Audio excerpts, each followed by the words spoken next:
Join us for an insightful exploration of creating more cash in your business, which is awesome. The four pillars of business growth with David St. Germain.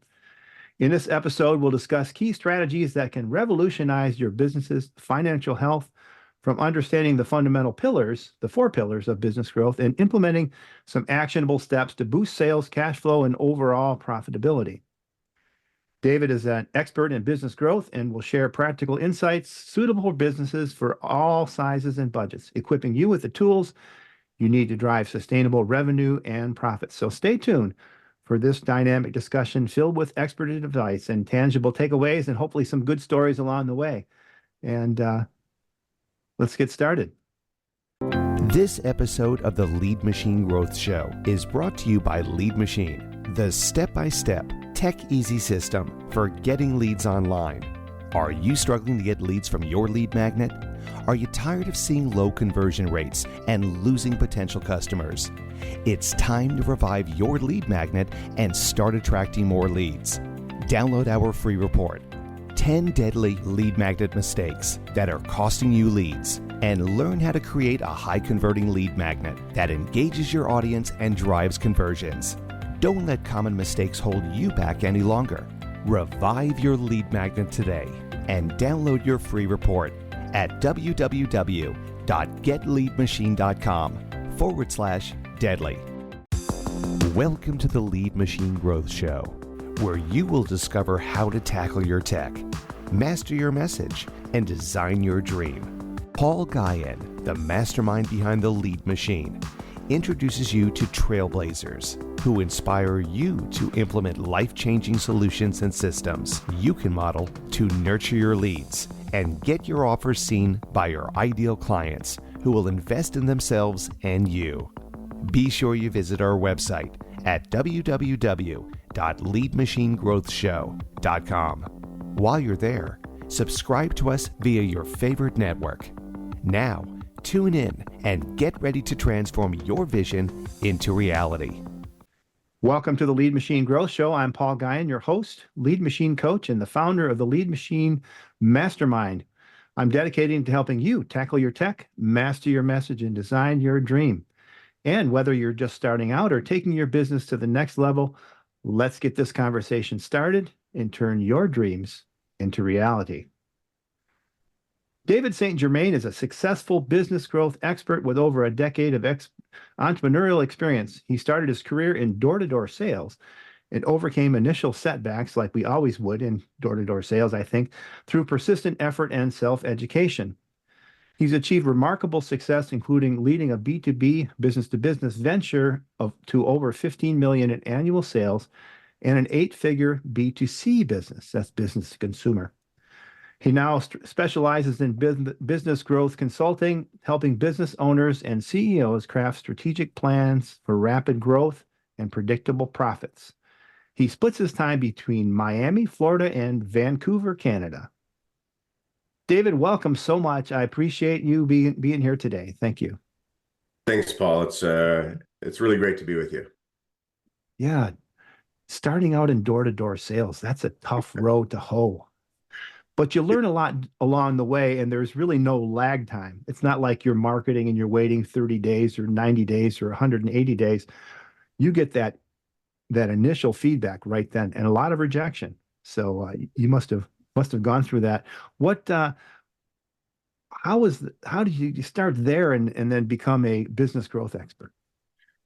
Well, yeah, as you mentioned, I started in door-to-door sales. I was just coming out of high school, 18 years old, and I like to sleep in a lot. So door-to-door sales was a perfect job for me because I didn't have to get up until 11 in the morning. And then because in door-to-door sales, we would work kind of like 12 noon to 9 p.m. at night. Right. So we didn't really work in the morning. So I got a job with the company. We were selling coupon books at the time. That was my first one. And we would go door-to-door selling coupon books for the local businesses. Yeah. And then I moved on to multiple other products, sold vacuums, sold energy, sold all kinds of things door to door. But it was, as you mentioned, and rightly so, it was a really, really good early education and really tight feedback loop as to, okay, how can I change my approach to improve? Because in with those products, it was a straight commission. So Yeah. if I sell anything, I didn't have any money for food or rent. So it was a quick learning experience. Yeah. One of my mentors, Ben Gay III, who's one of the premier original sales trainers back in the 50s and 60s and 70s. Um, he said that poor salesmen are thin. Yeah, that's right. And he actually worked with Zig Ziglar. They both Wow. came to Holiday Magic at the same time, and they kind of mentored each other. And so and Ben has written a series of books called The Closers, but I don't know if you know him. Wow. Wow, Yeah, yeah. I don't know him, but I'm definitely familiar with Zig Ziglar. I've read his yeah, book, Secrets of Closing the Sale, and Tom Hopkins, and a lot of the original guys during my early door-to-door sales career. yeah. I think it's interesting when you're in that mode or in that you're the Lone Ranger. It's all Yeah. up to you. And I was in Shackley sales way back in the day, selling Wow. soap products and whatnot. And I discovered personal development. And I've been a student of personal development, as you probably have been ever since, because that's what it takes to be able to overcome all the, to keep going at it, to be persistent and consistent, and to not get discouraged. It's so easy to give up when you're in Yeah. that role. Yes. So And many do. how did you feel overcome that fear of that rejection and giving up? Um, to be honest, I think early on because I didn't have many other choices. Yeah. So, I wasn't the best student in school. I didn't like science. Like I didn't like the academics of high school. So Yeah. I liked music in high school. So I played in the bands and I played in the Oh, choir. But I didn't like, taking science classes or social studies or things like that. So yeah. coming out of high school, I didn't have too many options, so I went into sales, and it was good for that for many reasons. But so early on, it was simply because what else was I going to do? Right. That's kind of like the ships were burn at the shore, and you didn't really have a retreat, so you had to stick with it That's that way. that's That right, and makes I'm glad I did. Yeah. Yeah. Are you still playing music? For fun, yeah. I did play professionally in my early 20s, just in bar bands and doing covers, bands and things like that. So Uh-huh. I would Yeah. do door-to-door sales during the week, and then on the weekends, Friday, Saturday, sometimes Thursday, Friday, we would play gigs in the local bars. Yeah. Make a couple $100 or something Yeah, yeah, that's right. and stay up real late and go to the bars and eat food at the all night restaurant. And yeah. Yeah, yeah. Yeah. Whatever money I made at the bar usually was gone by the time I left the bar. So Yeah. I needed the door-to-door sales to do the other stuff. Yeah. Yeah. So the we've mentioned the four pillars of business growth: leads, sales, reengineering, economics, and product evolution. Is that the is that them? Yep, that's right. And I did a little bit of looking at what you were up to. So how do these drive that rapid expansion, and how does someone adopt it? So, as you mentioned, the four pillars of business growth, I came to them through probably the last 20 years of um, deep study, a lot of reading. I'm a big reader, and then real world experience growing multiple businesses. And I sort of stumbled upon them. So the first one, leads, of course, a lot about.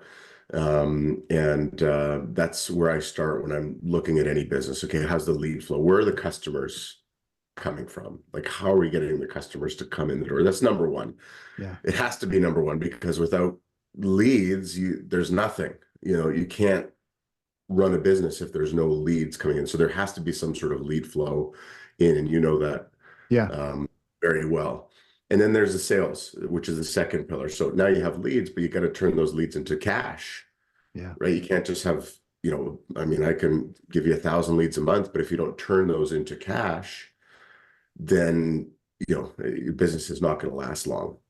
And then the third pillar, re-engineering economics, is really how do you sustain growth? So There's a couple of really good concepts around that pillar that's very, very important, and um, um, I learned them sort of by accident. So one of the businesses I did was a pay up front, like the customer clients paid up front, and then we delivered the service. Okay? Yeah. It was a fantastic business model and a way to engineer the economics of the business. I didn't know what it was called at the time. It's just how the business was set up. Later in my career, then I entered into another business, a business to consumer, where we had sold, the customer had signed the contract, e-sign, but then we're collecting payments over 6 to 12 months. So then now I'm waiting for the money, right? Yeah. So in one business, I had upfront cash, big, like 5, 10, 15, $20,000 orders coming with cash. So I was able to scale that business very quickly because of that economic model, right? I had the money up Ah, front. yeah. And then, so with the second business that I did with the B2C, I was always chasing that money. So I had to outlay a bunch of cash in the beginning and then try to chase down the money, which is not always a fun exercise. Yeah. Uh, so that's at sort of a high level view of re-engineering economics. Okay, how do I structure that cash in order to cover that? So later with the B2C business, I had to come up with different products and different ways of increasing the profit margin greatly to cover the shortfalls or the dips in the revenue or the mistakes that were made along the way. I hope that makes sense. Yeah, totally. Yeah, having a business model, and I get what you mean now by re-engineering it. So Yeah. if you got a payment-based business, you could some people you could offer special pricing for paying full in advance, for instance. That Yes, would be one. exactly. Or having setup fees or other Yes, investments in technology tools and things like that, or add-on sales that would exactly. help with that. Exactly. So And you that see yeah, that, that exactly. And you see that concept, Paul, too, in like any of the tech companies today that are trying to now become profitable. So you see it with like Uber and Uber Eats. So if you've ever ordered food delivery from Uber Eats or any of the food apps, now they got like 19 different fees for nothing, right? Because they're trying to collect cash because they've lost money for so long. So now they got the, delivery fee, convenience fee, just because we can fee. They got the hmm, other fee, driver's fee. So by the time you're done your order, you have like $25 in fees. Well, it's because they realize, hey, we're not making any money, so we have to do what you just said. We got to add a fee for this. And now they have, the Uber One where you can do the monthly subscription. So now they're trying to get the subscription fees as well. yeah. And so that would be a good example of sort of re-engineering the economics of the business to become more profitable. Yeah, and I think you need to re-engineer your value proposition too when you do Yes. that. Like if there's an empty fee, like sounds like Uber might have some empty fees that are just they're Right. just kind of cooking the books there. There you need to add value too. There needs to be Sure. a lot of value. Maybe it's speed, or maybe it's more features, or you can do more things, and you can split up your offering a little bit, kind of segment Absolutely. your offering. Yeah, And the thing you said too, if the more you can get something up front, you always want to try to work for that upfront cash because trying to chase down the money, it's difficult. I mean, so many things can go wrong during the time that you start the order and by the time that you collect the money, especially if it's a long engagement, right? The yeah. more you can collect up front or early on in the process, the better, or have some sort of offering where you get cash in the beginning. Right. And so that kind of dovetails into your product evolution then too. Yes. So maybe you need to develop some add-ons, some Yes. startup, some transitional things. Maybe I'm not thinking of what are some of the other ideas of that help with product evolution that can help you with that cash infusion in the beginning. Yeah, so product evolution, there's a couple examples I can give real quick that illustrate it. So I have a regular chiropractor that I go to, been going to see her for years. And in her practice, one of the times I was going in for a visit, she said, well, you need to get one of the foam rollers, right? So you can roll out your back and things like that. And I said, Yeah. okay, I'll just buy one on the way out. And she says, oh, no, we don't carry them. You can go down to this store, this store, this store. And I said, well, why don't you carry them? And she said, well, I don't know why we don't carry them. And I said, well, you just missed a sale. You just missed, $40 or $30 or $20 that you could have made on me because of your recommendation. I'm going to go get it. So why not just buy it from you?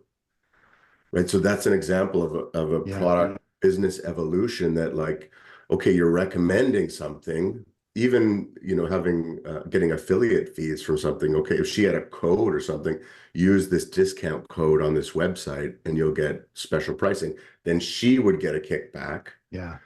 an affiliate fee, and now she's making additional money from the same customer with something that the customer would do anyway. Yeah. Right. Like, so I'm going to go out and buy that foam roller anyway. So why not just buy it from her? Yeah. One of my mentors, his name's Jim Palmer, Captain Jim Palmer. He says, I don't know if you know him, but he says that you need to listen to your customers and find out what else they're buying, and say, wouldn't you know? We do offer that, and you might have to do. And he could sell ice to an Eskimo, but you need to be paying attention to that, and also, seeing what their buying trends, and say, well, what would go with this? What would complement this? And either offer it or seek out an affiliate or strategic partner where you can refer someone to someone you trust. And that would be another way to, and that doesn't cost you anything extra. I mean, when you're dealing with an affiliate, they're doing the fulfillment, but you're just simply making a recommendation and getting a commission for it. Absolutely. No, that strategy is so powerful if businesses would just do it, especially in service-based businesses. I give an example of like an HVAC company or plumbing company.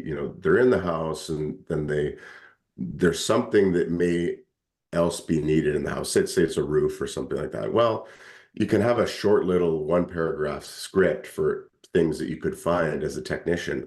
I noticed that your roof, might need a little work. Have you thought about maybe doing an upgrade or something like that? I have a friend who does that, and if you want, I can give him your number.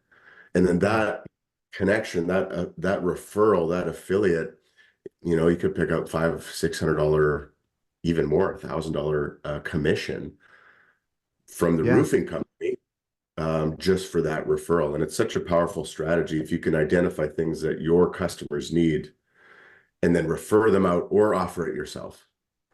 Yeah, my mother-in-law just got her roof replaced. It was $20,000. Yeah. And so that can be, so when you're a business owner, you should be looking at other business owners in your area or in your space that serve the same audience. Yes. See what they offer and reach out to them, become friends with them, and do those strategic partnerships, because you just never know. They may refer business to you, and vice versa. Building that relationship is kind of leads me into the next question, really, is you kind of went from the door to door, and you worked your way through that. But then at some point there was a aha moment or some sort of transition that said, okay, now I'm going to do this because I know how to do this. What was that? And how did that lead to the 15 million and this great success? So a few years into my door-to-door career, I somehow stumbled upon direct response marketing and copywriting. And so I came across a guy named Dan Kennedy. Oh, yeah. I started learning how to do copywriting. And then what I would do is I would write my own flyers, copywriting with what I was selling. And anyone that wasn't home, I would just drop in one of my small letters. Yeah. And so I would get people calling me going, hey, come back and, talk to me about your thing. And so I was like, this is fantastic. Like, I'm just dropping in a letter. I got people calling me to come back, where before I would have to knock cold, right? So, and then I just started doing letters. Like I would just drop flyers all up and down the street. I wouldn't even knock anymore. And people would call me to come back. So then I got into that. Then I became a professional copywriter, Hmm. wrote copy for a number of businesses. That led me into internet marketing. So then I started doing internet marketing like Facebook and Google ads and copywriting for small businesses, Yeah. small brick and mortar businesses. Mhm. And then I stumbled into lead generation as a business. So then I started creating leads for businesses. And then I transitioned that into doing those types of businesses myself. And was like, well, I'll just do the whole business myself. And that was sort of the evolution of it, was just picking up little skills along the way and learning how to do things sort of step by step. Yeah, and I think success leaves clues, as they say. Yeah, Uh, you're right. what dedicating yourself to lifelong learning and learning new skills that can help you generate revenue. Copywriting is one of those skills that will serve you no matter what.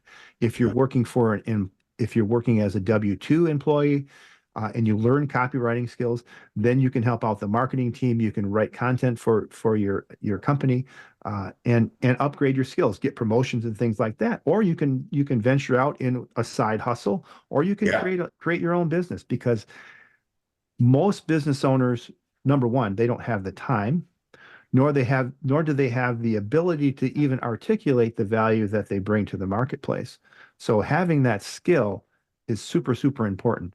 And I'm just amazing how you took that and you said, okay, well, I'm getting leads for this dental practice. Now, do you have a dental practice that you run, or what kind of businesses are they that without giving away the secret Uh, sauce? it was in well, the big one that I built first was in the auto business. Okay. So it was subprime auto finance and Okay. doing car deals, things like that. Yeah. So Yeah. that was the one where it was such big chunks of money out front. And that's the only reason why I was able to scale it so quickly. Is Yeah. if I didn't have those upfront orders with the big cash up front, there's no way I would have been able to scale it that quickly, Yeah. because it was a matter of selling as fast as we could, because all the cash came in first, and we would deliver the service over 1 or 2 months. Yeah. So, but I didn't understand it at the time. It's just sort of how the business was set. I was sort of stumbled into it. But that was the secret to growing it that quickly. I mean, if you look at any of the big Silicon Valley companies that scale so fast, it's not because they're doing great business. Most of the time in the beginning, they're not. It's because they have such big investment from venture capitalists and all the very rich people in San Francisco. Yeah. They have so much cash to support that growth. And so that's why I caution about trying to chase the money on the back end and trying to re-engineer your economics so that you do have some sort of cash flow up front that you can afford then to spend in marketing, and then to spend in advisors and companies to do lead gen, things like that. Yeah, and the thing is, you mentioned re-engineering, but it's also pre-engineering, because you were looking for models like that as an opportunity. So as an Yes. entrepreneur, you're diversifying what you're doing, and then you're looking at models that support that same model where you have that cash influx, and with that, you can make a little more mistakes on the beginning. You can make some mistakes, and then have some cash flow to optimize and get it up and running. Yeah, you're exactly right. I mean, that ability, I think it was Tony Robbins that said, the definition of entrepreneur is being able to, have enough cash to cover the mistakes that are being made along the way, right? And Yeah. having that cash up front does allow you to do what you just said, is, because there's going to be stumbles, there's always going to be mistakes or black swan events that come out of nowhere, or things that go wrong that are outside your control. But being Yeah. able to stay alive to long enough to correct those mistakes is one of the keys. Yeah, and I think, and for some of us, we may not be in that position right now. We may have a few clients, we may have a lot of clients, but maybe we are chasing that money. So we can relate to this. Yeah. one of the things that I always recommend is getting a business coach to help you, someone who's done what you are trying to aspire to do, and uh, get them to help guide you so you can reduce those mistakes. As long as you listen to your coach, obviously. Yeah, A lot of us don't listen to our coaches. But did you tap into that business coaching and mentoring to help you along the way? I did. Yeah, I had not so much one-on-one coaching, but I bought a lot of products. I went to a lot of in-person seminars. I was at probably I don't know, up to a dozen seminars a year for over a few year period. Yeah. I would just meet with other entrepreneurs and listen to what was going on. Again, reading a ton of books as well, and just continually being a student and keeping that student mentality, right? Like, always trying to get a little bit better. Yeah, 1% better every day. Yeah. Dan Kennedy, of course, Dan Kennedy is an amazing mentor Yeah. with a lot of wisdom that he's gained over the years. So he's a great guy to follow. I also recommend that people use masterminds. Yeah. You mentioned hanging out with other entrepreneurs. Is that something that Yeah. you've gotten involved in? Definitely. Yeah. Definitely attending, coming up as much as I could, Yeah. to seminars, masterminds, anywhere that I could get together with a group of people that were like-minded, going in the same direction. And because it's not only learning, it's about um, the peer group that you surround yourself with as well, right? If everybody's going in the same direction, you can get much more momentum hanging around those, people that are going in the same direction as you than people are just not doing anything, right? Sitting on the couch and not doing anything. It's tough to get motivated if all your friends are not. Well, yeah, and that's another point is surrounding yourself with people that are better than you, that know more than you, is always a great way because they can introduce you to other people that Mm, know more than you, and vice versa. You can introduce them to your network, and that helps you grow exponentially, and maybe avoid some of those mistakes because they've been there, done that. yeah, you're Yeah, right. yeah, that's super important. So, what are some of the tools that help, the tools and maybe processes or strategies that people that you teach people to put into place to get started on these pillars and help them grow quickly and get that cash influx? I would say the first thing to do is look at where your leads are coming from. And if that's not a skill set that the company has, then go to, a company like what you do. There's, companies that know what to do as far as lead generation, right? Yeah, Like, so if the entrepreneur doesn't have that skill set, they can learn it for sure. They can learn it, but it's like, how much time do you have? Do you have 5 or 10, 15 years to learn it? Or yeah, are you going to go and outsource? I mean, for me, building my businesses, I mean, I certainly, hired out different companies in different areas yeah, that were not my strengths, right? So I hired a lot of people coming in doing accounting and operations and systems and analytics and things like that I understand, but I'm not yeah, where those people would be. So number one would be if a company's trying to figure out how to grow, number one would be for them to look at their lead flow. How are we doing with our leads every day, every week, right? What's going on with the leads? And start there then to remedy that situation. Once they have that situation, okay, now we're going to turn these leads into cash, right? There has to be some cash. So before going anywhere else, because a lot of times, Paul, and you know this, from being in business a long time and dealing with a lot of companies, business owners will spend a lot of time doing everything except leads and selling, right? yeah, So they get everything ready, right? We got our, content, we got our brochures, we got our, all of our graphics, we got the website, we got everything, we got the product, we're working on but do nothing when it comes to actual leads or actual sales, right? And for yeah, whatever reason, I'm not sure what the reason is, but getting down to like brass tax. It's like, you got to sell something. Yeah. You got to sell something. And to sell something, you have to have a lead come in. You have to have a potential customer. I mean, it's why people set up shops in shopping malls, because the lead flow, right? All Yeah. the customers coming, walking through the mall all day long. That's lead flow. That's just what Yeah. it is. And I think that the business owner there in that situation, and in a lot of situations, they're they're technicians. They're building the jewelry. They're making, they're cutting the hair. They're doing this service that they do, Right. and that's what they love to do. They don't know how to do the marketing. They don't know how to do that. So they need to look to someone like you, or to the lead machine mastermind to learn how to do that. And once they understand it, maybe they can say, okay, well, now I can hire someone, be a virtual assistant, or an employee marketing coordinator or something like that, to execute that plan and to get that going. So then Yeah. now they've got the deal flow, the lead flow. What are some suggestions for the closing of the sale and getting the sales nurtured and coming back for more and adding on? Yeah. That's something surprisingly a lot of businesses don't work on as well for whatever reason.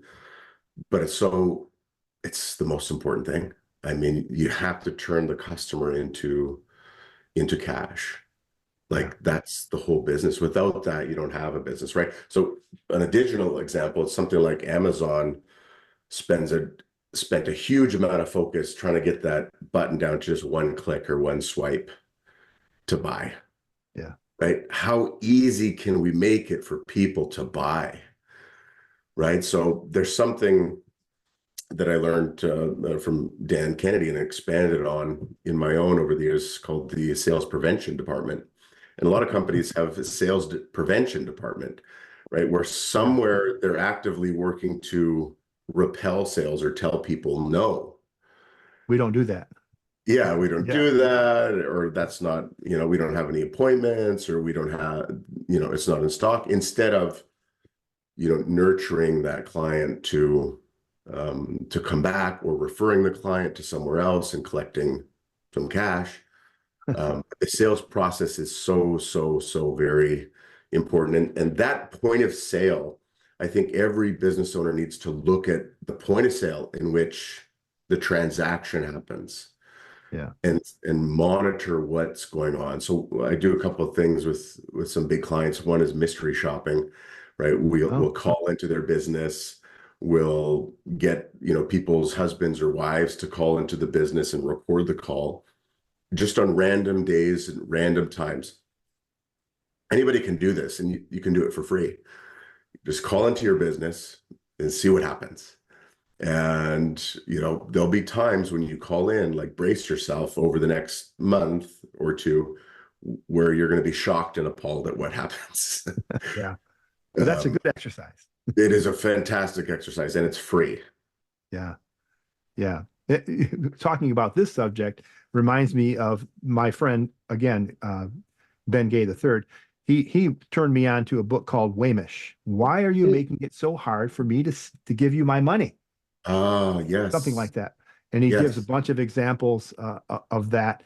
And so yeah, I guess you would be appalled, like you said, appalled and astonished to, wow, this is my business and we're turning stuff away. Or by the Yes. way, wait a minute, you need to tell us this, they sell this other thing too. A lot of Right. times they don't know when they buy this that you sell t-shirts and banners and everything else and Right. widgets. They don't know. So you need to educate. And Right. that's amazing that happens. Okay, so what else? What's next with that would be the model, the third pillar, the re-engineering. I mean, we kind of Yeah. went over it, but so Yeah. tools. Another example, I think one more example I could give quickly on actually both of those topics, making it easy to buy for Okay. someone and re-engineering the economics, is that so if you ever drive through one of the fast oil change places, they'll do your oil change in 10 minutes. Yeah. So all the good ones will say, oh, well, we have, this and this and this, and we checked your oil, and if you don't change it within the next 10 minutes, your car is going to, die on the side of the road, and all this other stuff Yeah. that that they'll Air offer you filter. right on the spot. Yeah. So the oil change that's going to take 10 minutes and cost you, $50 turns into a $200 or $300 visit. Yeah. Right? And they know that a big percentage of people that come in will do that. Number one, it's like they're making it easy to do it. Like, you're here, Right. you're already here. You might as well just do it now. They're offering their whole suite of products to their customer. So they re-engineer the whole economics of it. They turn a $50 customer into a $300 customer. Yeah.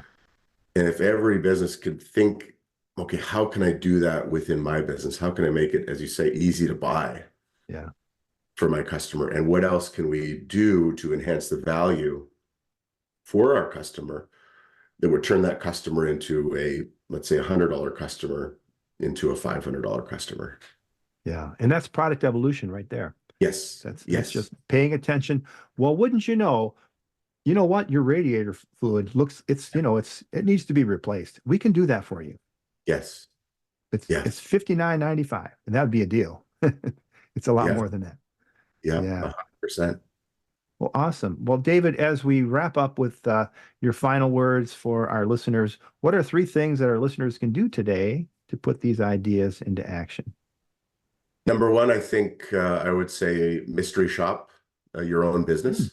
Yeah. So get a friend, or your wife, your husband, your uncle, your brother, your sister, your cousin, to phone into your business at a random time throughout the next 3 weeks. Call in twice a week for the next 3 weeks. Record the call. There's lots of apps that you can get that will record the call from your cell phone. Mm-hmm. And just pretend to buy, ask for stuff that they don't have, ask for stuff that they do that, see how you're treated, see how you're not treated, see if they try to make a sale, see if they don't try to make a sale. So number one would be mystery shop. Number two, I would say, look at your lead flow and see how many potential customers you have, either walking by your business or coming in through your website, coming in through your lead pages, however you get customers. I would say really take a look at that over the next 2 or 3 weeks and see how you can optimize that. And then your sales process. And then third, what else can you sell that would be of value to the customer, that would be easy to implement? Like my chiropractor simply putting a foam roller on her counter behind the cash register so I can buy one as I walk out. Yeah. Awesome. Yeah. And there's supplements, there's all kinds of things. Yeah. My wife works for a veterinary hospital, and she gets her supplements there because they work for humans and for animals too. Awesome. Same company, they make them for humans and animals. And but yeah, that's just there's a little bit of there's inventory that's part of the equation. But if you get something that your customers really need, then they're going to buy it, and you can sell it at a premium price. Of course. Yes. Sure. Yes. Yeah. Well, that's awesome. You can connect with David at davidstgermain.com. That's David St. Germain, GERMAIN.com. And you can check out in the show notes how to get more on him. You can also reach out to him on LinkedIn. Yes. And David, it's been a pleasure meeting you and discussing the 4 pillars of business growth and getting some more cash into our business. And so some great ideas there. I appreciate it so much. So remember, faith and action go hand in hand. So keep the pedal to the metal. Until next time on the Lead Machine Growth Show, I'm Paul Guyon, and David St. Germain, thank you so much for coming today. Thanks for having me, Paul. Yeah.